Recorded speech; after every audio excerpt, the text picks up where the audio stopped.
E aí, meu amigo e minha amiga cartoleira, como estão vocês? Aqui tá Gustavo, GSS Games na parada com vocês. E galera, tô aqui hoje, 23ª rodada do nosso queridíssimo Cartola FC, pra trazer pra vocês, galera, a escalação do nosso time principal referente a essa 23ª rodada do Campeonato Brasileiro. Eu sempre lembro pra vocês, galera, que tá faltando 10 dias pro mercado fechar, porque essa rodada vai ser um pouco espaçada, essa 23ª, por causa dos jogos eliminatórios da Copa do Mundo, e o Campeonato Brasileiro vai dar uma pequena pausa. Porém, eu tô fazendo esse time porque tem gente que já quer começar a fazer suas escalações rápido. Porém, tudo leva a crer que esse time sofrerá algumas modificações, porque no decorrer pode ser que alguns jogadores sejam contundidos, alguns times poupem alguns jogadores, vai ter jogo de Copa do Brasil, vai ter jogo de Primeira Liga, os jogadores que voltam da seleção podem voltar contundidos, ou seja, existem N fatores que podem fazer esse time modificar. Se ele modificar, estará na descrição do vídeo, porém o esqueleto do time está basicamente aqui. Tranquilo? Eu também sempre peço para você que não é inscrito aqui no canal, parceiro, se inscreve, porque aqui é o canal mais completo de Cartola FC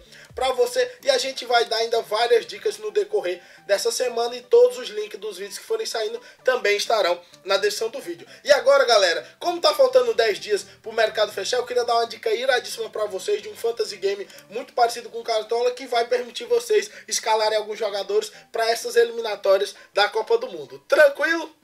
Voltando aqui, galera, e antes de continuar com o nosso vídeo, eu queria dar uma dica rapidinha aqui pra vocês, que é o Fantasy Game, o rei da rodada, o novo parceiro aqui do canal. Um Fantasy Game, galera, muito parecido com o nosso queridíssimo Cartola FC. Pra se inscrever nele é extremamente fácil, basta clicar no primeiro link aqui na descrição do nosso vídeo. É um Fantasy Game que toda rodada você começa com o mesmo patrimônio, ou seja, mesmo que você passe uma, duas ou três rodadas sem jogar, quando você voltar, suas chances de vencer é igual a de todo mundo.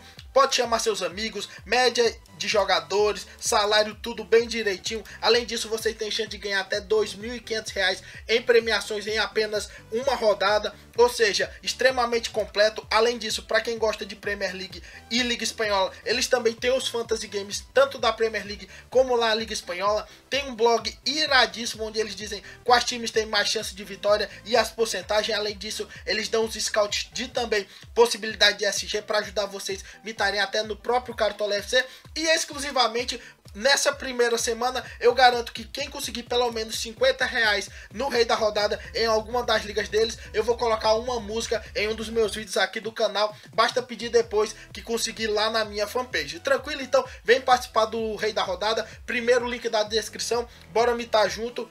E agora solta a vinheta e vamos pro vídeo.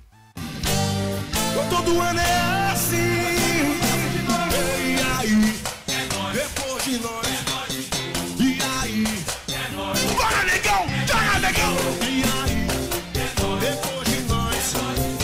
Voltando aqui, galera, e para dar uma última diquinha aqui para vocês sobre o rei da rodada, eu queria dizer que exclusivamente por causa das eliminatórias da Copa do Mundo, eles estão com promoções especiais. Na verdade, se você pagar R$ 10, você concorre a premiações de até 1.500 na competição, e se você pagar apenas R$ 1, você concorre a premiações de até 100 para escalar os times nas eliminatórias, enquanto o nosso queridíssimo Cartola ainda está um pouco parado. Então vai lá no rei da rodada, primeiro link da descrição do vídeo. Porém, galera, vocês também estão aqui no vídeo para ver a escalação do nosso time principal, e iremos para ela agora mesmo, 23ª rodada.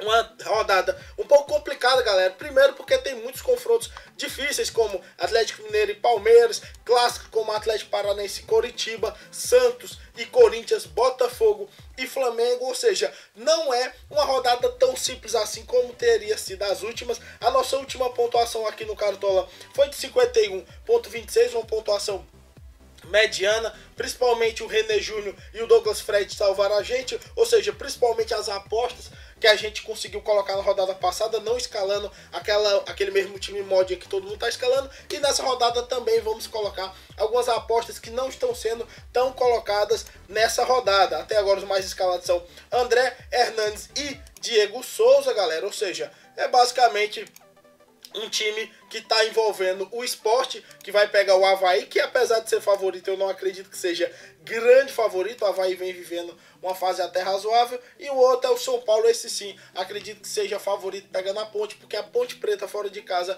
mantém um desempenho muito abaixo da média. Porém, vamos aqui. Primeiro jogador do nosso time será Cássio, já dei todas as os predicados para a gente ter a escalação. Por que Gustavo tu está indo com o Cássio como seu goleiro para essa rodada, galera? Por um simples fator.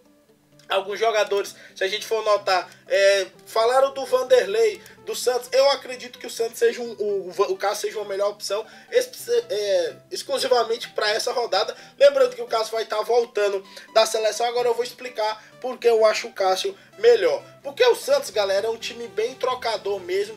É um time que esporadicamente faz alguns ataques fortes. E o Cássio tem perspectiva de defesas difíceis. O Corinthians, galera, ele é um time um pouco mais matador. Ele é um time que tende a, com poucas finalizações também, fazer uma quantidade razoável de gols. Como o jogo é na Vila Belmiro, eu acredito que o Corinthians possa ser um pouco mais exigido do ponto de vista defensivo e o Cássio consiga fazer mais defesas. Eu acho que o Santos pode ser que sofra alguma pequena pressão, porém a tendência é que não seja tanto. O Corinthians não chute tanto a gol e o Vanderlei não tem que fazer tantas defesas difíceis. E se fizer, ainda tem o risco de sofrer um gol em uma delas, que pode prejudicar muito a nossa pontuação. Eu acho que o Cássio será um pouco mais exigido, apesar de o Santos também não ser um exímio finalizador do ponto de vista de números. Depois temos na lateral Sid Rei e o Mena, né, galera? Sid Clay não tem nem o que falar, muito constante, muitas vezes jogando aqui no Atlético Paranaense até como meio de campo, 4 gols, 3 assistências, 24 roubadas de bola em apenas 20 jogos feitos,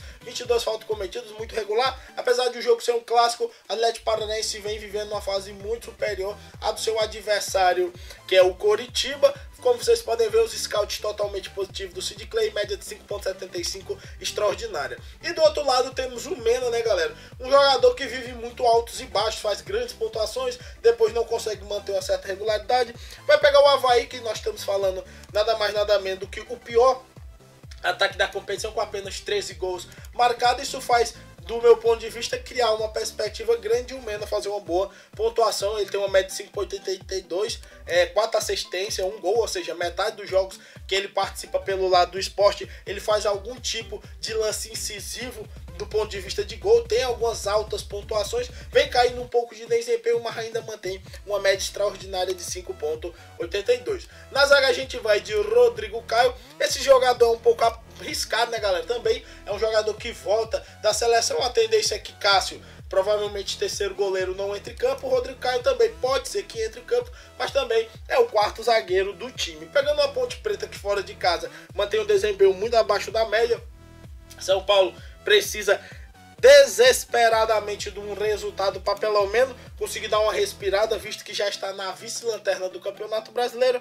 Eu vejo um favoritismo e uma perspectiva razoável de o Rodrigo Caio conseguir um SG e algumas pequenas roubadas de bola. E para finalizar a nossa zaga temos Ronaldo Alves do Sport, um jogador muito regular. Se a gente for olhar as últimas pontuações dele, isso nem necessariamente ele depende tanto dos SG, como a gente vê, ele não tem tanta roubada de bola em relação ao número de faltas cometidas, porém é um jogador que sofre uma quantidade muito alta de faltas, né, galera? Ou seja, ele tem umas médias muito boas, regulares, não tão dependentes de SG, pegando o pior ataque da competição, como eu já havia dito em relação ao Mena, ou seja, uma bela opção, sem sombra de dúvidas. Agora, galera, vamos subindo para o nosso meio de campo, que é uma trinca, galera, que eu pelo menos acho extraordinária. Eu pensei até em jogar com 4 jogadores de meio de campo. Eu pensei em colocar um 4-4-2, porém eu resolvi tirar o Patrick, que é do Sport, que eu acho uma bela opção também, e colocar no ataque o André do Sport, pela perspectiva maior de mitagem, obviamente, apesar de o Avaí viver uma boa fase. Zé Rafael, né, galera? Não tem o que falar do Zé Rafael, o cara é muito mito, média de 6.8, muita roubada de bola, também faz muita falta, mas a roubada de bola compensa, sofre uma quantidade grande de faltas, é um dos jogadores mais importantes, se não o mais importante do ponto de vista do meio de campo funcionar do time do Bahia. Uma bela opção, pegando o Atlético Goianiense, que apesar da vitória milagrosa na última rodada contra o Corinthians, ainda é totalmente um time fora dos padrões ali da Série A, muito abaixo do vice-lanterna, que é o São Paulo, ainda 5 pontos, candidatíssimo a rebaixamento, e o Zé Rafael, um dos melhores meios de campos dessa temporada. O Hernandes também, não tem o que falar, né, galera? Desde que voltou, se você porventura escalou o Hernandes e esqueceu que ele estava jogando, você não perdeu nada. Na verdade, ganhou muito. 6 gols em 6 jogos, uma média de 1 por jogo, absurda. Assistência, jogador que bate falta, bate pênalti, jogador muito acima da média, pegando uma Ponte Preta no Morumbi, São Paulo extremamente pressionado e que muito de não estar extremamente complicado na competição vem pelo fato de o Hernandes estar jogando uma bola iradíssima, 10,52 de média, uma bela opção, sem sombra de dúvida. Acredito que dificilmente ele não será o mais escalado dessa rodada, apesar de no momento o André ainda estar superando ele. E para finalizar, temos o René Júnior, outro jogador do Bahia, muito regular, muita roubada de bola, assim como o Zé Rafael, um jogador que já tem 4 gols, está se notabilizando por fazer essas finalizações. Rodada passada pontuou 14,20, isso que ele só fez um gol, ou seja, se não tivesse feito, ainda seria uma pontuação de 6,20, um belo jogador pegando lanterna da competição e também pior defesa, perspectiva boa para René Júnior. E para finalizar, galera, vamos para o nosso comando de ataque aqui do nosso time, que começa com Arthur da Chapecoense. Desculpa que tava aqui o Claudinei, não era ele, eu vou escalar já já no final. O Arthur, né, galera, perspectiva gigantesca de quem sabe a Chapecoense consiga fazer um belo resultado jogando na Arena Condá. Lembremos que o Cruzeiro tem um jogo da Copa do Brasil na final com o Flamengo, vai chegar provavelmente um pouco desgastado, contudo, também pode ser que poupe alguns jogadores. A Chape vem numa pequena decadência, o Arthur obviamente também seguiu esse scout negativo da Chapecoense, porém ainda é um jogador que manteve algumas boas pontuações, salve nessas últimas 2 rodadas que realmente ele decepcionou bastante. Acredito eu que pegando um Cruzeiro um pouco mais desgastado, tem uma boa perspectiva de boa pontuação para essa rodada. Do meu ponto de vista, o Arthur é uma das minhas apostas para essa rodada. Ao lado dele teremos também o Ceifador, que é uma semi-aposta, né? A gente não pode dizer que o artilheiro da competição chega a ser uma aposta, porém na teoria ele acaba sendo, porque nós estamos falando do Vitória, o time que dos últimos 5 jogos tem nada mais nada menos do que 4 vitórias e apenas uma derrota, jogando no Barradão. A favoritismo é todo pelo lado do Vitória. O Fluminense vem de uma derrota no Clássico que abala muito. O Ceifador também está extremamente desvalorizado. Eu vejo uma perspectiva boa de ele conseguir fazer algum golzinho nesse jogo, por isso estou indo com o Henrique Dourado. É uma outra aposta minha. As 2 apostas é o Arthur e o Ceifador para essa rodada. Se bem que o Ceifador a gente nem pode dizer tanto que chega a ser uma aposta por ele ser o próprio artilheiro, ou seja, ele está jogando muito bem. E para finalizar, galera, temos o André, né? Como eu havia dito, eu estava pensando em colocar o Patrick, porém preferi pelo André, jogador de ataque, tem mais chance de mitagem, eu vou acabar preferindo ele, apesar de o Avaí também tá vivendo uma boa campanha ali. Dos últimos 4 jogos são 2 vitórias e 2 empates, não está sendo derrotado, enquanto o Sport é o contrário, das últimas 2 rodadas 2 derrotas, 2 empates. Lembrando que ainda falta o jogo com o Grêmio, se porventura ele perde ou empata, é 5 rodadas sem vitórias na competição, por isso vem caindo bastante, porém é bem favorito por estar jogando na Ilha do Retiro. De técnico, né, galera, não tem muito o que fazer, eu vou de Dorival Júnior, né? Rogério Ceni, ó, já foi aposentado. Rogério, aposentado não, foi demitido, aposentado do time e demitido como técnico. E como o Dorival, né, perspectiva gigantesca de vitória do São Paulo contra a Ponte Preta, extremamente pressionado. Confirmado aqui o nosso time, vamos botar rapidinho aqui no campinho para vocês. Ficou Henrique Dourado, André e Arthur, Hernandes, René Júnior, Zé Rafael, Sid Clay, Mena, Rodrigo Caio, Ronaldo Alves, Cássio e Dorival Júnior. Sempre lembro para vocês, galera, que esse time pode sofrer modificações, a tendência é que sofra. Se ocorrer, estará na descrição do vídeo, no link do nosso time definitivo. Sempre também pedindo para você que assistiu o vídeo até aqui, não papou com like, dá um likezinho aqui no vídeo que ajuda muito. Se inscreve no canal se gostou do conteúdo e veja os outros conteúdos que estão na descrição. E se quiser jogar o jogo, tem o Rei da Rodada que eu já indiquei para vocês, para não ficar 10 dias sem o nosso queridíssimo Cartola FC. Tranquilo? Então foi isso. Um abraço a todos, rumo à mitagem e valeu!